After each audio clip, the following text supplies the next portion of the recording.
Quero saudar os irmãos com a graça e a paz do nosso Senhor Jesus Cristo, Deus vivo, Filho de Deus, ressuscitado. Nessa manhã que comemoramos a ressurreição do nosso Senhor, que Ele seja a razão da nossa vida, que Ele seja tudo aquilo pelo qual lutamos, tudo aquilo pelo qual esperamos. Irmãos, nós celebramos de fato a ressurreição nessa manhã. Se não fosse assim, nós não teríamos esperança. No início dessa semana, partiu para a eternidade a irmã Noêmia Rodrigues. A irmã Noêmia era tia do diácono Cláudio César, cunhada do irmão diácono Auriomar.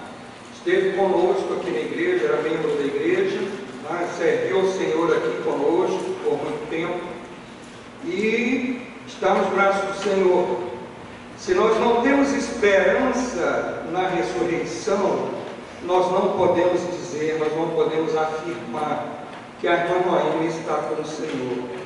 De fato, Jesus ressuscitou, e a ressurreição dele é a garantia da nossa própria ressurreição. É isso que nós cremos, é isso que a igreja do Senhor crê, desde os tempos do Novo Testamento. O apóstolo Paulo afirma claramente: a trombeta soará e os mortos ressuscitarão incorruptíveis.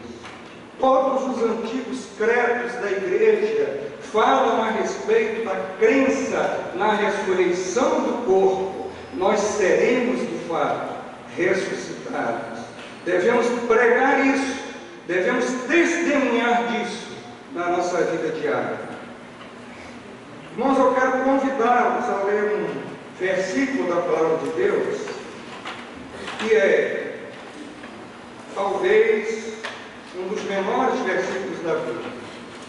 Aliás, eu me lembro, ainda quando eu cresci aqui nessa igreja, nós tínhamos um hábito, um costume de decorar versículos bíblicos, e a gente fazia até algumas competições, né? Vamos ver quem é que sabe mais versículos bíblicos decorados. E assim a gente ainda criança, vai crescendo, junior, adolescente, né? E a palavra do Senhor vai ficando na nossa cabeça. E aí, como a gente era assim, levando, né? A gente procurava aqueles versículos bem pequenininhos para decorar, que era para ir dizendo primeiro, né? Para ir eliminando assim, alguns concorrentes. Então eu acho que o primeiro versículo que normalmente aparecia nesses concursos era o versículo que eu vou ler agora. E eu quero dizer para os irmãos assim, né? Professores de escola bíblica, professores de crianças, estimulem seus alunos a decorar a palavra. Pastor Norton, ultimamente, nos cursos de quarta-feira, tem estimulado os irmãos, né, a trazer versículos bíblicos decorados, né, para recitar no culto de oração. É saudável, né? Quando a gente é tentado, quando a gente é provado, quando a gente passa por dificuldades, a palavra de Deus estando na nossa mente, né, estando na nossa cabeça, é muito bom. Mas eu quero convidá-los a ler o texto do Evangelho de João, capítulo 11, verso 35. João 11, 35.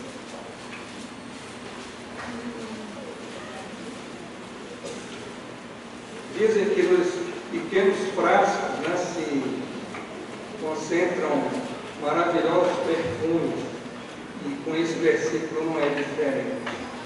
A palavra de Deus simplesmente diz o seguinte: Jesus chorou. Jesus chorou. Praticamente todas as versões da palavra de Deus não têm variações. O texto é esse mesmo: Jesus chorou. A pergunta é: por que Jesus chorou? E é sobre isso que eu desejo falar para os irmãos nessa manhã. Vamos meditar um pouco nesse texto. Para dizer a verdade, essa não foi a única, nem a primeira vez que Jesus chorou. A gente encontra no texto de Lucas 19, verso 41, diz assim: quando se aproximou Jesus de Jerusalém, né, e viu a cidade, Jesus chorou por ela. Então Jesus chorou, não apenas nesse episódio narrado no Evangelho de João, mas em outras ocasiões também Jesus chorou. E a pergunta é, por que Jesus chorou? Eu devo dizer para os irmãos que eu não acredito que Jesus tenha chorado, por exemplo, por solidariedade. Existe um verbo na língua grega para chorar que indica esse choro de solidariedade, né? Esse choro de estar junto com alguém na sua dor, no seu sofrimento. Mas não é esse verbo que é usado nesse texto para chorar. Devo dizer também para os irmãos que eu não acredito que Jesus tenha chorado simplesmente por pesar ou por dor. Também existe um outro verbo na língua grega que designa esse tipo de choro. Um choro de pesar, um choro de dor. Mas não foi por isso que Jesus chorou. Também não acredito que Jesus tenha chorado porque ele era impotente diante das realidades da vida. Porque Jesus é Deus. Jesus é todo-poderoso. Ele não chorou por impotência. Muitas vezes nós choramos por isso. Quando nós percebemos algumas situações na nossa vida onde nós não podemos fazer absolutamente nada, e então nós choramos. Mas Jesus não chorou por esse motivo. Eu não creio que Jesus chorou por esse motivo. Então, por que Jesus chorou? Em primeiro lugar, devo dizer para os irmãos que Jesus chorou porque Jesus era homem. Jesus chorou porque Jesus era homem. Apesar do que dizem, diz uma máxima que homem que é homem não chora. Eu devo dizer para os irmãos que é exatamente o inverso. Homem que é homem chora. Porque quem não é humano não chora. Um robô não chora, a não ser que ele seja programado para isso. Nas lendas antigas, nas lendas nórdicas sobre os deuses, diziam que os deuses não choravam. E alguns deuses, porque tinham essa necessidade de chorar, muitas vezes tornavam-se homens para poder chorar.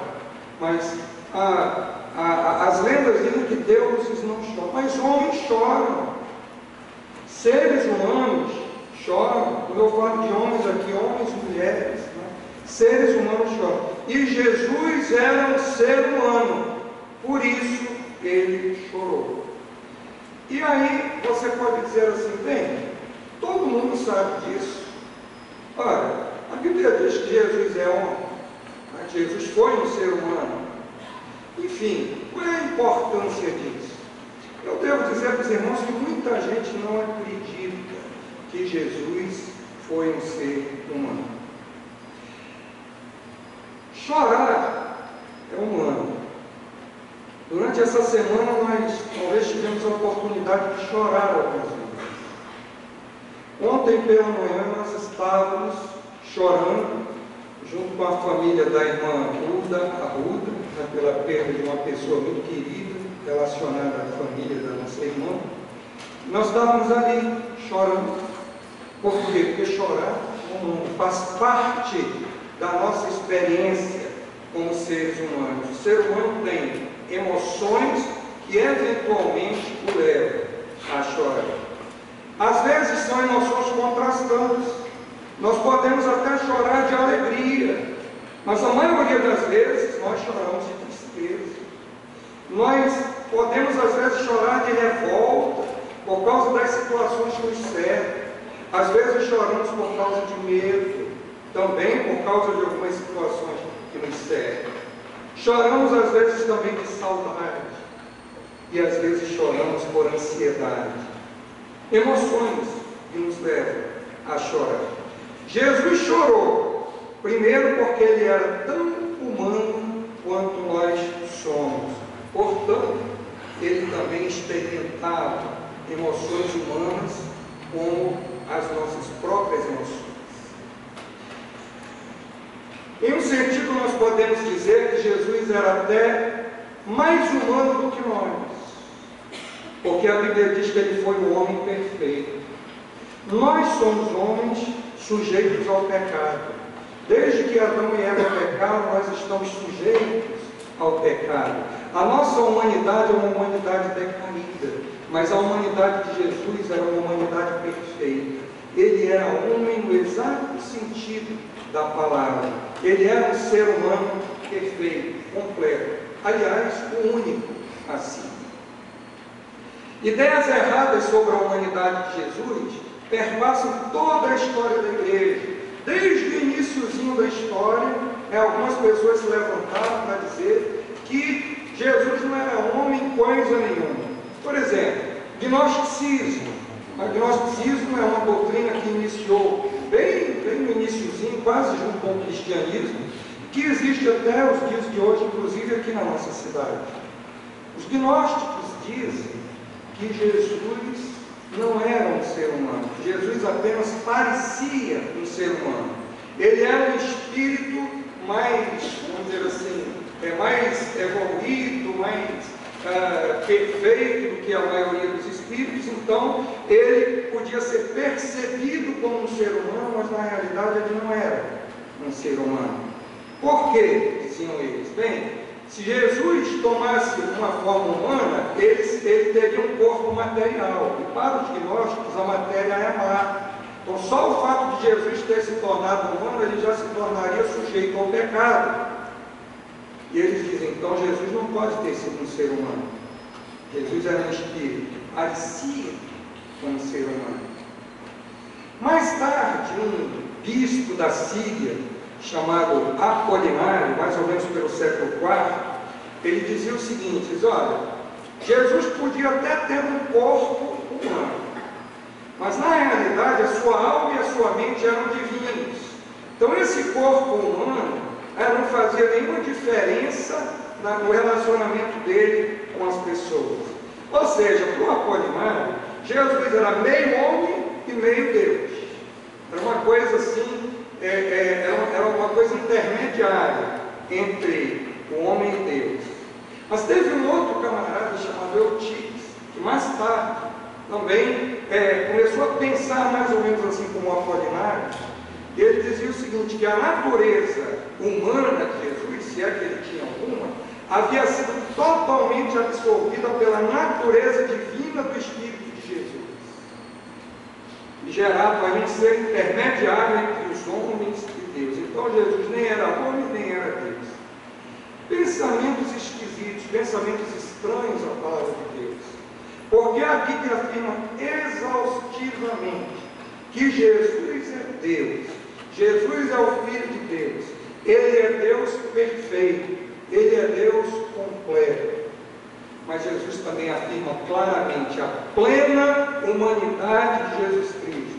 Jesus é plenamente homem. Então, em vez de Jesus ser meio homem, meio Deus, ou em vez de Jesus ser nem homem nem Deus, na realidade Jesus é completamente homem e completamente Deus. Ele é 100% Deus e 100% homem.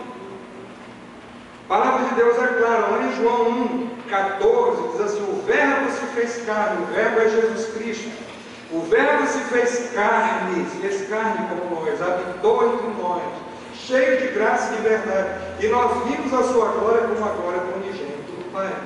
O verbo se fez carne. Lá em Tito 2,13, eu queria abrir com os irmãos para nós lermos.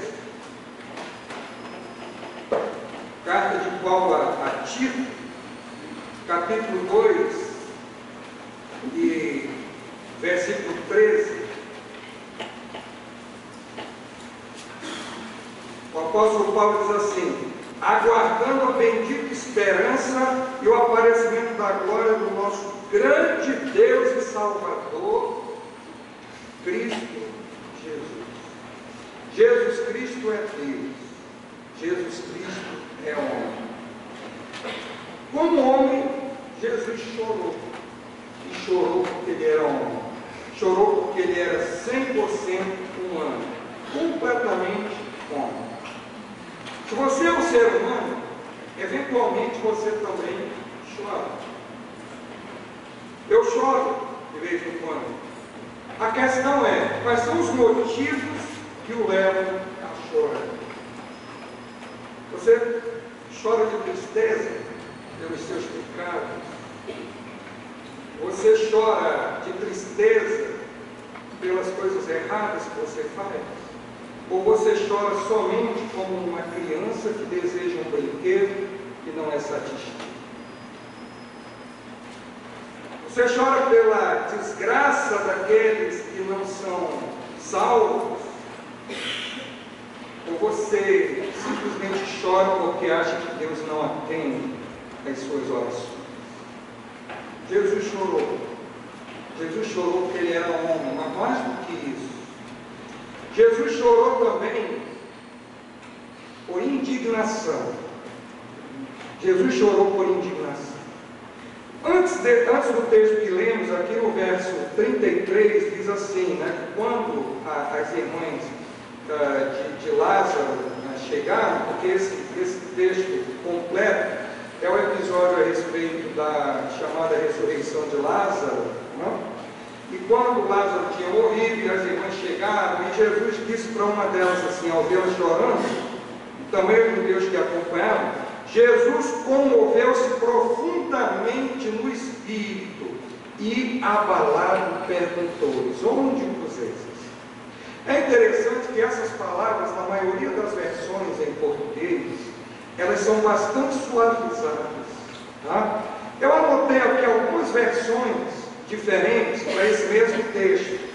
A versão Almeida, Revista e Corrigida, diz assim: ele moveu-se muito em espírito e perturbou-se. A Almeida Revisada diz: ele comoveu-se em espírito e perturbou-se.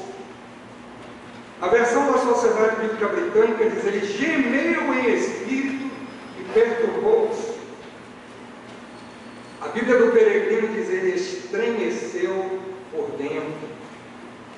A Nova Versão Internacional diz: ele agitou-se no espírito e perturbou-se. E numa tradução livre feita por Donald Carson, ele traduz da seguinte maneira: ele ficou ultrajado em espírito e muito perturbado. Esse texto diz claramente então que Jesus ficou indignado com aquilo que ele estava assistindo, com aquela cena que ele estava presenciando. Vamos relembrar, né? Jesus estava num lugar a uma certa distância, quando mandaram dizer a ele: aquele que tu amas morreu. E Jesus disse para os discípulos assim: olha, vamos voltar para Jerusalém, porque eu preciso fazer alguma coisa lá. E os discípulos estranharam, perguntaram a ele assim: mas Senhor, ainda há pouco estavam querendo te matar lá e queres voltar para lá? E ele disse assim: olha, Lázaro, o meu amigo, dormiu, mas eu vou lá despertá-lo. E até um dos discípulos perguntou: bem, se ele está dormindo, então ele vai ficar bom? Aí Jesus disse claramente: Lázaro morreu, mas eu vou lá. E os discípulos foram com ele. Chegando lá naquele lugar, o texto diz que Jesus, mesmo sabendo que Lázaro estava muito doente, ainda se demorou onde ele estava mais 2 dias. E do lugar onde ele estava até ele chegar no lugar onde Lázaro foi sepultado, certamente deve ter demandado mais algum tempo. Então, quando Jesus chegou naquele lugar, ele recebeu a informação de que Lázaro já tinha morrido há 4 dias. E os judeus, eles faziam muitas lamentações pelos mortos. Tá? A curiosidade é que os judeus, eles eram muito emotivos. Então, quando eles faziam festa, a festa não era como as nossas festas, que duravam um dia só, uma noite só. As festas deles duravam uma semana inteira. Quando tinha um casamento, né, a festa durava uma semana inteira. Mas quando tinha sepultamento, também eles ficavam se lamentando, né, durante muito tempo. E ainda estava lá o povo se lamentando. E Jesus chega e vê e olha, né, presencia aquela cena, e o povo ali alvoroçado, né, Jesus está chegando, mas jamais alguém podia imaginar que ia acontecer a partir daquele momento. Mas Jesus olha aquela cena e fica indignado, ele fica perturbado por dentro. A palavra que é usada aqui para dizer que Jesus ficou abalado, profundamente perturbado, ela é a mesma palavra que é usada para aquela respiração ofegante do cavalo depois de uma corrida. Tá? Eu não tenho muita intimidade com cavalos, mas às vezes até na televisão ou no cinema a gente vê, né, que quando o cavalo termina assim, uma corrida, que ele para, então ele fica com aquela respiração assim, muito ofegante, faz até algum barulho, algum ruído, né? E o verbo que é usado aqui para a indignação de Jesus é o mesmo verbo usado, né, para essa reação, né, dos cavalos depois de uma corrida. Então é uma emoção muito forte, não era algo muito simples. Tá? Esse mesmo verbo é repetido lá no verso 38, que diz: Jesus, comovendo-se profundamente outra vez, foi ao sepulcro. Então, 2 vezes é usado aqui esse mesmo verbo para dar força à ideia de Jesus, de fato, estava experimentando uma emoção fortíssima naquele momento. A questão é, por que será que Jesus ficou tão indignado e tão abalado, tão perturbado? Por um lado, ele ficou indignado com o pecado, a doença e a morte, que causam tristeza, causam comoção, causam emoções fortes na vida das pessoas nesse mundo. Jesus veio a esse mundo para vencer a morte. A palavra de Deus diz claramente que ele venceu a morte, mas a morte ainda é algo que machuca, ainda é algo que traz sofrimento para nós, ainda é alguma coisa que traz profundas emoções na nossa vida. Provavelmente todos que estão aqui já perderam alguém querido e certamente experimentaram tristeza profunda na sua vida. A doença,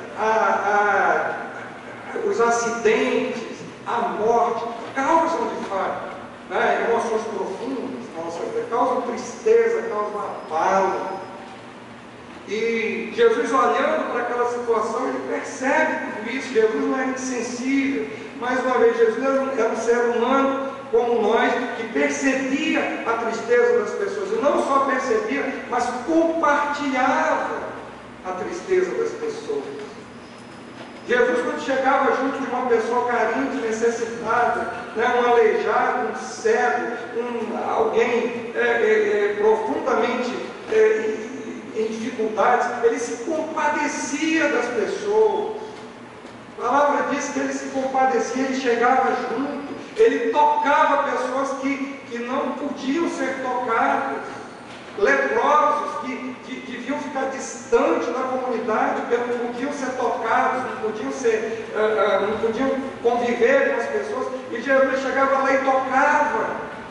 Porque aquele toque não era só uma representação, né, de solidariedade, mas era o toque do poder, era o toque da cura de Jesus. Mas Jesus se compadecia das pessoas. Jesus se comovia por causa do estado em que as pessoas estavam naquele momento. Por outro lado, Jesus também se sentiu indignado, se sentiu profundamente comovido por causa da incredulidade e da dureza de coração das pessoas. Ele sabia que mesmo várias daquelas pessoas que estavam ali e que assistiram aquele episódio e que viram aquela tumba ser aberta, que viram aquele homem que já tinha morrido há 4 dias e cujo corpo já estava em estado de decomposição, sair daquele lugar, presenciaram aquilo, olharam, perceberam tudo aquilo, mas ele sabia que várias daquelas pessoas estariam também lá em Jerusalém um dia dizendo: crucifica, crucifica. Ele se comove com a incredulidade das pessoas. Paulo também teve uma experiência parecida com essa quando ele chegou ali em Atenas.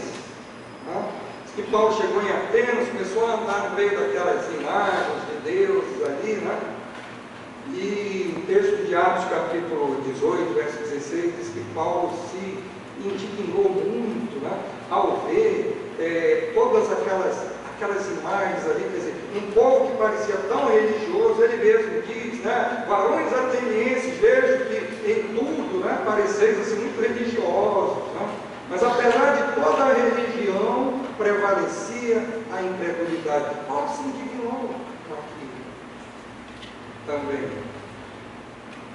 Jesus chorou por indignação. E a pergunta é: você também é capaz de se indignar pelo pecado, pela incredulidade das pessoas que o cercam? É às vezes difícil a gente observar e perceber quantas pessoas ao nosso redor estão sofrendo.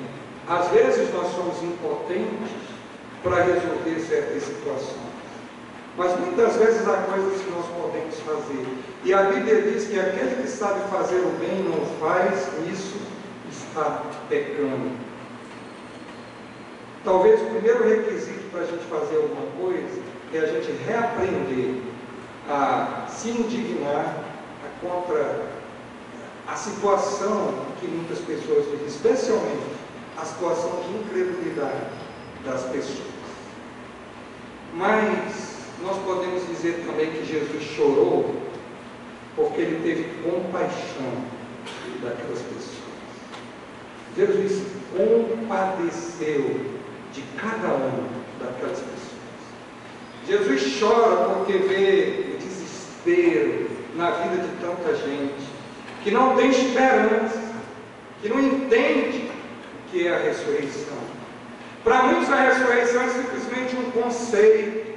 Quando Paulo chegou lá em Atenas e começou a falar do nome de Jesus e da ressurreição, muitos atenienses ouviram aquilo e acharam que ele estava falando a respeito de uma deusa chamada Anastasis, porque a palavra Anastasis no grego significa ressurreição. E os gregos imaginaram, olha, ele está falando de uma deusa aí, uma deusa diferente. As pessoas têm a ressurreição às vezes como um mero conceito e abstraem muito disso aí. Mas você não crer na ressurreição, você não ter a fé na ressurreição, é o nível que você está perdido. Jesus chegou naquele momento e viu muita gente desesperada, chorando, se descabelando, enfim, fazendo coisas assim, de gente que não tem esperança, porque não crê na ressurreição. Ele se compadece daquelas pessoas e ele chora por causa disso. Agora observe o seguinte, que as pessoas que estavam ao redor faziam um julgamento sobre esse choro de Jesus. No verso 36 diz assim: então os judeus disseram, vede como amaram. Quer dizer, quando eles viram Jesus chorando, eles disseram assim, olha, Jesus realmente gostava do Lázaro, e agora que ele morreu, não pode mais fazer nada, então ele está chorando. As pessoas tinham essa percepção de Jesus. Jesus é um homem bom, por isso ele está chorando, porque o amigo dele morreu, ele já se foi e tal, então ele realmente o amava, por isso ele está chorando, como a maioria das pessoas que estavam naquela cena ali. O curioso é o seguinte, que para nós às vezes é difícil conciliar a ira com a compaixão. Mas nesse texto aqui, a gente percebe assim, inspirado com o que ele vê, mas ao mesmo tempo ele tem compaixão daquelas pessoas. Ao mesmo tempo em que ele está observando e indignado porque aquelas pessoas são incrédulas, porque aquelas pessoas não têm esperança, mas ao mesmo tempo ele tem compaixão delas, porque ele as ama. Então, os sentimentos que às vezes nós separamos, Jesus é capaz de. Jesus fica indignado, mas Jesus também experimenta compaixão por aquelas pessoas. Um outro episódio na vida de Jesus que nos ajuda a entender esse seu misto de indignação com compaixão está lá no capítulo 23 de Mateus. Mateus capítulo 23, quando Jesus a partir do verso 37, Jesus está ali em Jerusalém, disputando ali com os líderes, né, dos judeus, e inclusive usando palavras muito fortes para mostrar sua indignação. Mas lá no verso 37 ele diz: Jerusalém, Jerusalém, que matas os profetas e apedrejas os que te são enviados. Quantas vezes eu quis ajuntar os teus filhos como a galinha junta seus filhotes debaixo das asas, e não quiseste. E aí ele lança alguns ais: a vossa casa ficará abandonada, pois desde agora vos digo que de modo nenhum vivereis até que venhas a dizer: bendito que vem no nome do Senhor. Então Jesus está profundamente indignado com o que ele vê em Jerusalém, mas ao mesmo tempo ele chora por Jerusalém, porque ele tem compaixão daquelas pessoas. Ele tem compaixão daquelas pessoas. Donald Carson diz o seguinte: dor e compaixão sem o traje reduzem-se a mero sentimento, enquanto o traje sem dor solidifica-se em arrogância, irascibilidade hipócrita. Jesus sabia indignar-se com compaixão, e Jesus sabia ter compaixão mesmo indignado. Por isso, Jesus chorou. Quando você vê pessoas prostradas diante de ídolos falsos, quando você vê pessoas que realizam atos indignos daquilo que a palavra do Senhor nos ensina, quando você vê pessoas andando em caminhos que não são recomendáveis, você se indigna com isso. Você tem compaixão dessas pessoas? Você ainda tem compaixão de pessoas que estão entregues à perdição? Jesus tinha. Por isso, ele chorava. Jesus se irou e teve compaixão. Por isso, ele chorou. A palavra de Deus diz que Jesus chorou. E o choro de Jesus deve ser modelo para o nosso próprio choro. Como seres humanos redimidos, transformados por Jesus, nós devemos chorar. Chorar em virtude de cada vida que se encaminha para o inferno. Nós devemos chorar sobre cada vida que se encaminha para a perdição. Um dia, as nossas lágrimas serão enxugadas. Um dia, a nossa dor será extinta. Mas até lá vamos chorar, sim. Vamos chorar. Mas vamos chorar pelos motivos corretos. Vamos chorar como o Senhor nos ensinou a chorar.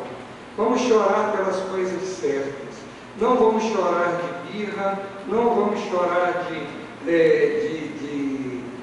necessidade de requerer os nossos direitos diante de quem quer que seja, mas vamos chorar de ira santa, de indignação, e vamos chorar de compaixão pelos perdidos, até que o Senhor nos leve para si, que nós também experimentemos essa bendita ressurreição que Ele mesmo já experimentou.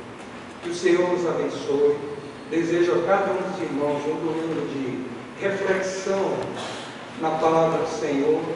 É um domingo em que esse conceito de ressurreição seja mais do que um conceito, seja algo que faça parte integrante da nossa vida. Nós vamos experimentar a ressurreição, mas, para dizer a verdade, nós já somos ressuscitados com o Senhor. Que o Senhor nos abençoe e nos ajude a compreender essas realidades da sua palavra. Amém.